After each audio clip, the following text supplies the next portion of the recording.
There are lots of different genres that are very unique to anime. Yaoi, yuri, harem, shonen, and shoujo, just to name a few. And besides the yuri genre, for obvious reasons, one of my other favorite genres that is unique to anime is the magical girl genre. Now, of course, the genre has found its way into Western media with cartoons like Witch and Winx Club. But when people hear the term magical girl, they all immediately think of anime like Sailor Moon, Cardcaptor Sakura, Pretty Cure, and Puella Magi Monica Magica. And something that I've begun to notice in magical girl anime and manga, both big and small, mainstream and not that well known, is that a majority of them always have queer characters in some way, shape, or form. Why is this always the thing in the magical girl genre? What were the beginnings of this, and how has it evolved and changed throughout the years? Well, in this 3-part video project in Pride Month, I want to look at a couple of magical girl anime and some manga and the queer characters in them, analyzing them and looking at them in a modern viewpoint. Have they remained good or become bad in later years? Is the portrayal of these characters outdated, or have they found a way to become timeless queer characters? Just be aware that I'll be talking about major spoilers for each anime and manga that I talk about. You've been warned. From old classic magical girl anime to new and unique magical girl anime, and even a couple of magical girl manga, this is my analysis of queer magical girl anime and manga. Though it's not technically a magical girl series, as the main female protagonist doesn't transform to fight in any way, I do briefly want to talk about Princess Knight, written by the legendary Osamu Tezuka, writer of such classics like Astro Boy, Kim of the White Lion, and Black Jack. Why? Well, it's because this manga not only set up events that would appear in anime and manga geared towards a female audience in the future, but would slowly set up what would make future magical girl series what they are. Princess Knight is about Sapphire, a girl who was accidentally born with a blue heart of a boy and a pink heart of a girl. She pretends to be a male prince to prevent the evil Duke from inheriting the throne of Silverland. Something to note is that Sapphire and her gender-bending expression was inspired by the all-female musical theater group Terunozuka Revenue, in which women performed both female and male roles. This inspiration will be seen in lots of the magical girl anime and manga that we'll be talking about in this video. So Sapphire is a cross-dressing character, and even though she's just doing it to fight for the throne, as women cannot rule, she does seem to express that she likes dressing and acting more masculinely sometimes. A character like this was never seen before in Japanese media, considering the fact that the manga was written in the 50s and the anime aired in the 60s. Princess Knight also changed shoujo manga from being just gag comics and small strips that taught young girls good behavior into narrative-focused stories with strong female protagonists that girls reading could look up to. For a modern reader or viewer today though, Princess Knight can seem a bit outdated at times. The series often says that men are stronger to women, and that because Sapphire has both a male and a female heart, the male part is what makes her strong. Though the manga and anime are very pro-gender equality, there are points in the anime and manga where men are depicted as superior to women. However, it still sets several recurring elements of shoujo manga and anime, especially the magical girl genre. There would be androgynous characters, either characters that don't conform to any gender, or would be a girl but express themselves more masculinely, which we'll see a lot in this video. Female-led stories where the female protagonist would be active in the story and not just stand back and let her male love interest do all the work. And queer elements, whether in the character's sexuality or expression. Princess Knight can look a bit outdated in some places to modern viewers, but you can't deny that it set the stage for not only female-geared media, but the magical girl genre that would only get more and more popular as the years went on. Now let's skip a few years and head into the 1970s with the anime and manga Cutie Honey, created by Go Naegi, also known for creating Devilman, and Mazinger Z. Not only is he known for creating and popularizing the mecha genre with Mazinger Z, but he also pioneered the ecchi genre with this Japanese title here and right there. Cutie Honey follows an android girl named Honey Kitsuragi, who transforms into the busty heroine Cutie Honey in order to fight against different villains that threaten her and her world. One of the trademarks of the character is that the transformation involves the temporary loss of all her clothing in the brief interim from changing from one form to another, which would soon become the staple on how magical girl transformations would be done, with varying degrees of nakedness depending on the age group that the manga or anime is geared towards. This fanservice, however, started the concept of putting fanservice in non-ecchi and hentai anime and manga. Honey is known most as being one of, if not the, first female characters to be the protagonist of a shonen manga series, a magazine directed towards males. In terms of its queer elements, Cutie Honey started the idea of putting yuri elements in non-yuri manga and anime, just like Banana Fish did for BL and yaoi elements in non-yaoi or BL manga and anime. For example, Honey's beauty and elegance enchants both the male and female students of the school that she transfers to. Her soon-to-be best friend Natsuko aggressively shoves the person in the desk next to her in order to have Honey sit next to her. Natsuko has a crush on her friend Honey, and there are multiple scenes in the manga that present the two of them in yuri subtext. The original 1973 version of the anime toned down a lot of the queer elements of the original manga, including Natsuko's love for Honey. It still did have a little subtext here and there. Go Naegi is a very influential creator, and his manga Cutie Honey not only started the fanservice craze in manga and anime, which would only increase as the years go on, but also started the concept of putting queer elements in different types of manga and anime, just like Banana Fish. And we will see these varying queer elements as we eventually visit the different interpretations of the Cutie Honey series. Now let's skip 2 decades into the 90s, as the magical girl genre was starting to become solidified as a mainstream Japanese genre and the formula that most magical girl series would follow, and arguably the most popular of these would be Sailor Moon. Now I've talked to death about various queer aspects of Sailor Moon, so I'll keep the stuff that I've talked about short, but highlight the stuff that I haven't talked about that much. A short one is one of the Sailor Starlights in the 5th arc, Seiya, who in the manga is a woman, a man in the anime, who loves Usagi. When Mamoru disappears for most of the arc, Usagi and Seiya have a little thing going on, though more on Seiya's side. Nevertheless, Seiya swears to protect Usagi from the villains, even at the cost of her own life. Now of course, Haruka and Michiru are legendary, and are some of the most influential characters in anime and manga in terms of queer representation. The masculine girl with short hair and the feminine girl with long hair will be a couple that we'll see in a couple more magical girl series in this video. The anime, more than the original manga, doesn't hide the fact that these two are in love. Through their body language and dialogue, the anime makes it clear that these two characters are in a relationship, as much as they could get away with as a children's anime in the 90s. Part of this is due to Haruka and Michiru's first appearance in the 3rd season being directed by Kunihiko Ikuhara, known for Revolutionary Girl Utena, which we'll later see, Penguin Drum, Yurikuma Arashi, and this anime title, which I haven't watched yet because I'm recording this part in March, so I don't know how it is. Is it good? Is it bad? I don't know. This myself in the present when this video comes out knows, but not me right now. No howdy.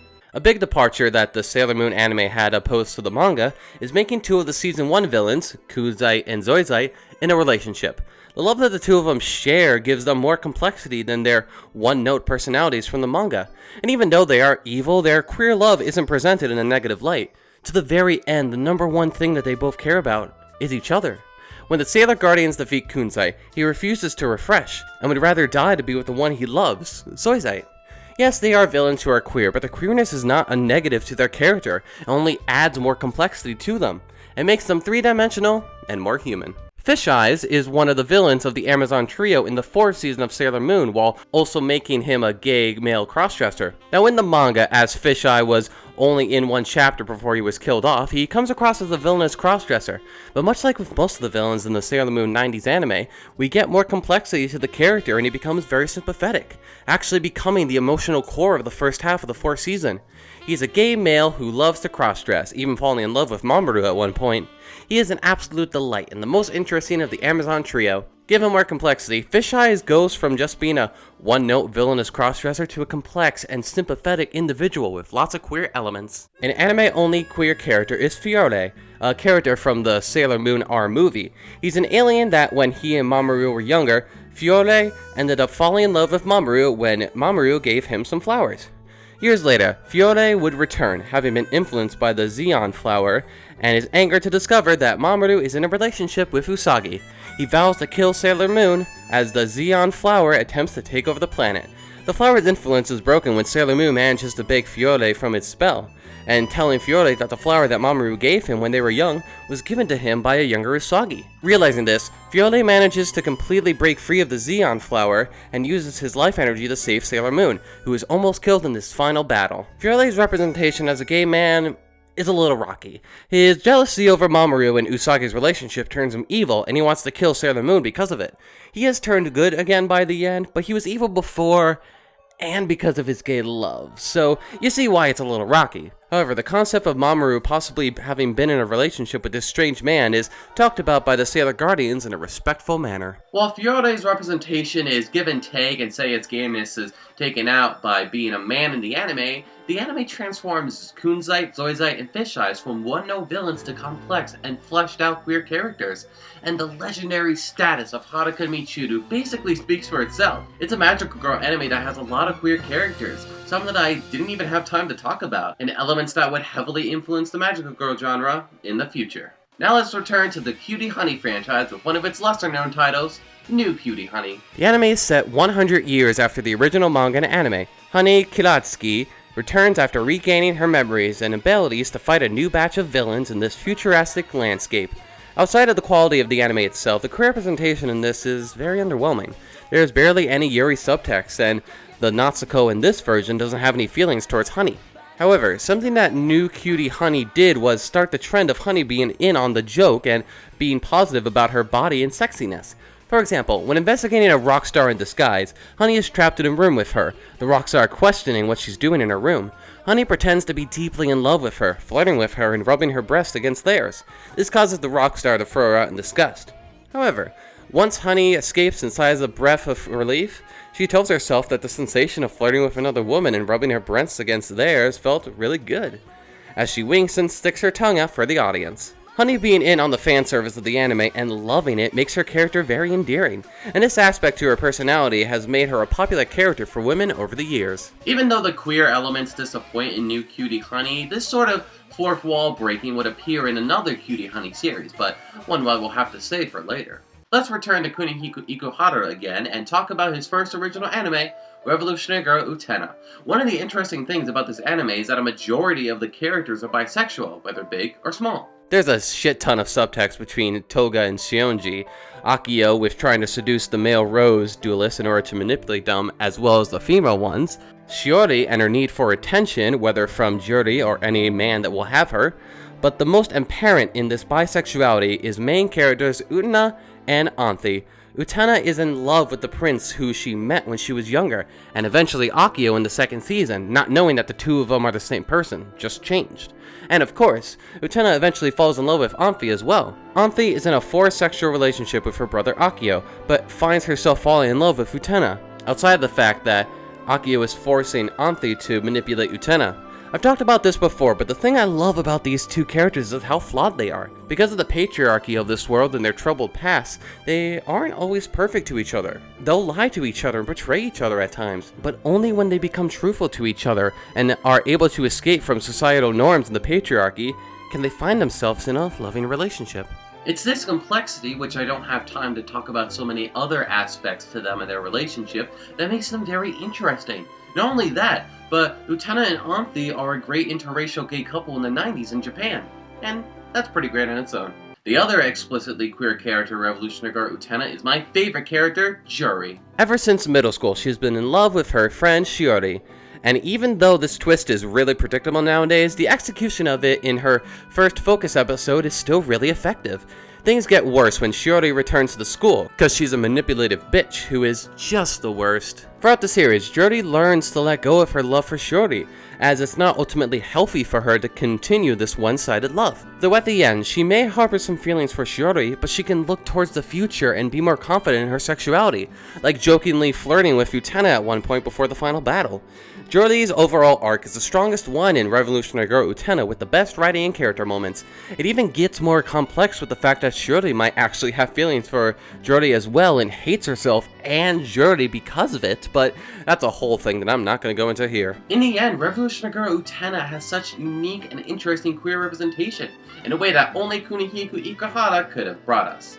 Utena and Anthy have complex and interesting aspects to their relationship, and Juri is one of the best lesbian characters in anime, with a character arc that was never seen in anime yet at that point. In the same year of Revolutionary Girl Utena, we got another version of Cutie Honey, but this one being the strangest and most different from any of the other Cutie Honey series. Cutie Honey Flash. In this version, Honey is a 16-year-old perfectly normal high school student until her father is kidnapped by the evil organization Panther Claw. Her father left behind a device that Honey can use to transform into the red-haired sword-wielding heroine Cutie Honey.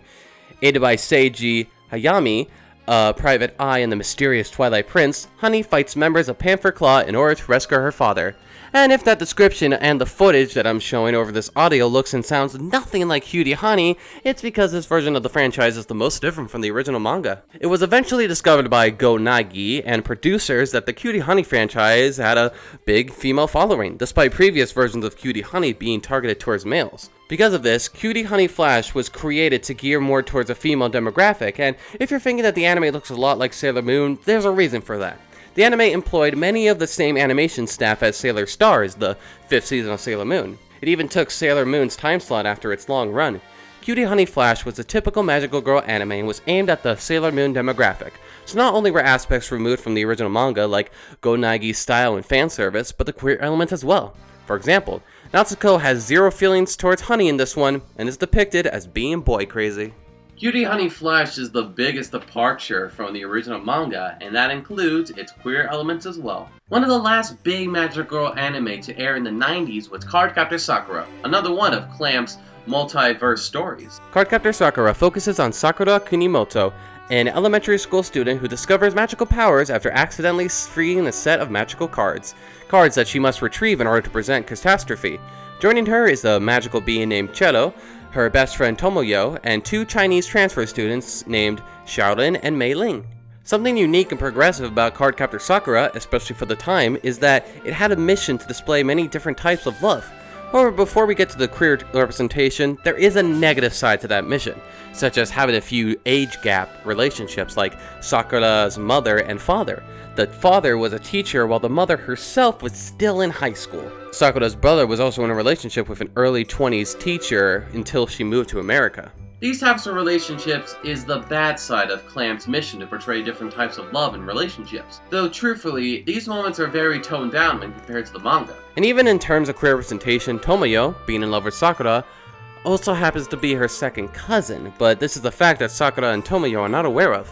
Same goes for Tomoyo's mother having been in love with Sakura's mother, and them being first cousins. But on the plus side of all of this, Clamp's mission did bring us a lot of queer representation for a lot of the characters, especially since Cardcaptor Sakura went the Revolution Guard Utena route of basically just making everyone bisexual. This including the title character of Sakura, of course. Throughout the series, she has a crush on Yukito, her brother's best friend.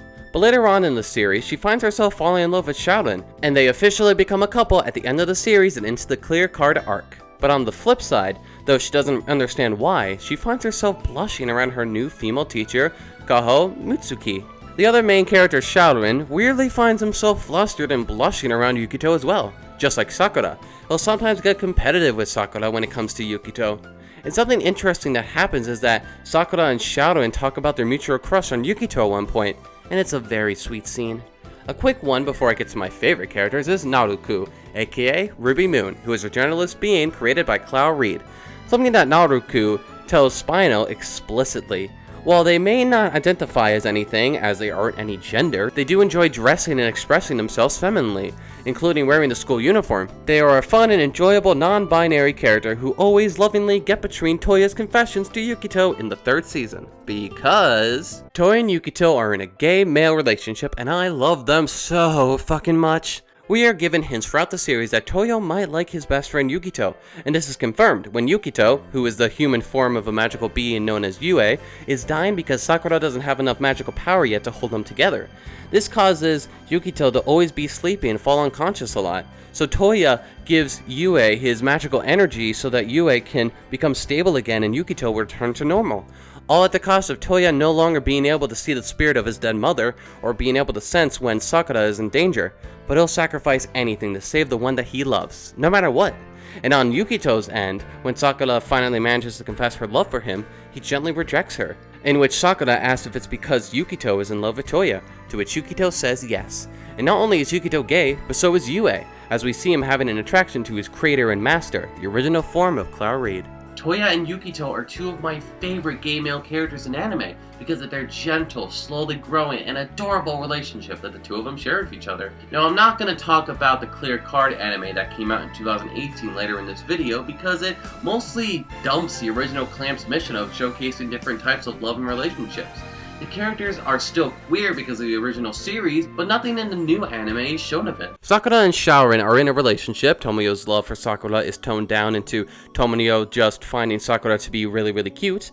Naruku isn't in the anime, but what disappointed me the most was no showing of Toya and Yukito's loving relationship. Yes, they share scenes together, but nothing that has to do with their relationship.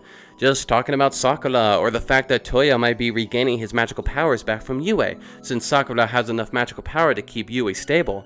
The original anime had great subtle showings of the attraction that the two shared towards each other until it became explicit at the end. But in this clear card anime about 20 years later, there's just nothing. Cardcaptor Sakura is a revolutionary anime with its goals to teach young girls about different types of love. Half of this was bad, as I discussed before, but the other half is some great queer representation. Two great bisexual main characters, a fun and lovable non-binary character, and a gay-male relationship that will be my favorite until the end of times. Let's return again to Revolutionary Guard Utena with its 1999 movie, Adolescence of Utena, which is either a retelling of the anime or a sequel depending on what theory you believe in. The important thing to know about this production as opposed to the anime is that Kunihiko Ikuhara was given complete control this time around. No producer or executive meddling. This allows the queer representation to be more explicit, which Ikuhara had wanted to do in the original anime. While Juri is more or less the same, she is more confident in herself. Everyone in this version knows that Juri is a lesbian and she proudly accepts her identity. Utena is more confident in her masculine expression and bisexuality, openly flirting with Wakaba at one point. The relationship between Utena and Anthi is the most open it's ever been.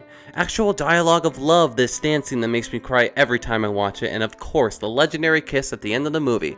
Riding naked on top of a broken car into the barren wasteland of a free world, leaving the patriarchal world behind them. Doesn't get more gay than that. I should probably do an analysis on Adolescence of Utena someday because it exhibits some of Utena's best quality without any outside influence. It's a classic movie with the queerness being the most explicit that it's ever been for the franchise.